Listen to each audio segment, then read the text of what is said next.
Hello guys, कैसे हैं। ईश्वर सब देख रहा है। कहानी का शीर्षक। एक जंगल में एक साधु महात्मा रहा करते थे। उनकी ख्याति बहुत दूर दूर तक फैली हुई थी।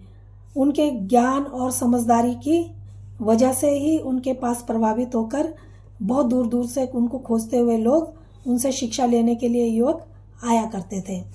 एक बार दो युवक वहाँ पर उनको खोजते हुए आते हैं, जहाँ बहुत सुंदर जगह पर महात्मा जी ने अपना गुरुकुल बनाया हुआ था। दोनों महात्मा जी के पास पहुँचते हैं और महात्मा जी को कहते हैं कि हम आपसे शिक्षा ग्रहण करना चाहते हैं। महात्मा जी उन युवाओं को देखते हैं, उन्हें युवा पसंद आते हैं। वो कहते हैं कि ठीक है, लेकिन मैं उन्हीं को शिक्षा देता हूँ। पहले मैं परीक्षा लेता हूँ, जो उसमें उत्तीर्ण हो जाता है मैं उसको ही शिक्षा देता हूँ। वो कहते हैं कि ठीक है। अब महात्मा जी अंदर जाते हैं और वहाँ से खूबसूरत एक कबूतरों का जोड़ा उठा के ले आते हैं, जो देखने में बहुत सुंदर होते हैं। तो महात्मा जी उनसे कहते हैं कि इनको जीवित कबूतर ही समझो और इनकी गर्दन तुमने ऐसी जगह पे जाके मरोड़नी है जहाँ तुम्हें कोई देख ना रहा हो। वो कहते हैं कि ठीक है।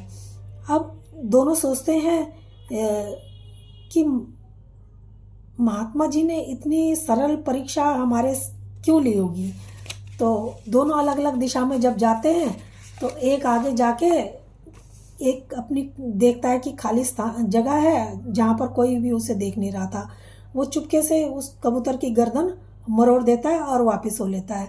दूसरे को भी एक खाली जगह दिखती है, तो वो जैसे ही कबूतर की गर्दन मरोड़ने को होता है, वो देखता है कि पेड़ के ऊपर जो चिड़िया बैठी है वो मुझे देख रही है, तो वो नहीं मरोड़ता। फिर आगे चलता है। वो झाड़ियों के बीच में बैठ जाता है। झाड़ियों के बीच में बैठ के मरोड़ने लगता है उसकी गर्दन। तो देखता है कि यहाँ पर बहुत कीड़े मकोड़े कीट पतंगे हैं जो सब उसको देख रहे हैं। वहाँ से भी उठता है। फिर वो आगे चला जाता है। वो आगे जाता है, एक गड्ढा होता है, गड्ढे में उतर जाता है। सोचता है यहाँ तो कोई नहीं देखेगा। जब वहाँ जाता है तो देखता है कि जब कबूतर की गर्दन मरोड़ने लगता है तो देखता है कि कबूतर उसी को देख रहा है। उसे ऐसा लगता है, तो वो कबूतर की आंख में एक पट्टी बांध देता है। फिर मरोड़ने लगता है। फिर वो देखता है कि अब कोई नहीं देख रहा, लेकिन मैं तो देख रहा हूँ। तो वो अपनी आंखों में भी पट्टी बांधता है और सोचता है कि अब इसकी गर्दन मरोड़ दूंगा। अब जब वो अपनी आंख में भी पट्टी बांध लेता है तो फिर गर्दन मरोड़ने को होता है। फिर उसे ध्यान आता है कि कोई नहीं देख रहा, भगवान तो देख रहा है। अब वो गर्दन मरोड़ ही नहीं पाता और वहाँ से सीधा उठता है और चला जाता है। वो जाके कहता है कि गुरुकुल में जाता है और बोलता है कि साधु महाराज से कि मैं तो परीक्षा में उत्तीर्ण ना हो सका क्योंकि मैंने इसकी गर्दन नहीं मरोड़ी।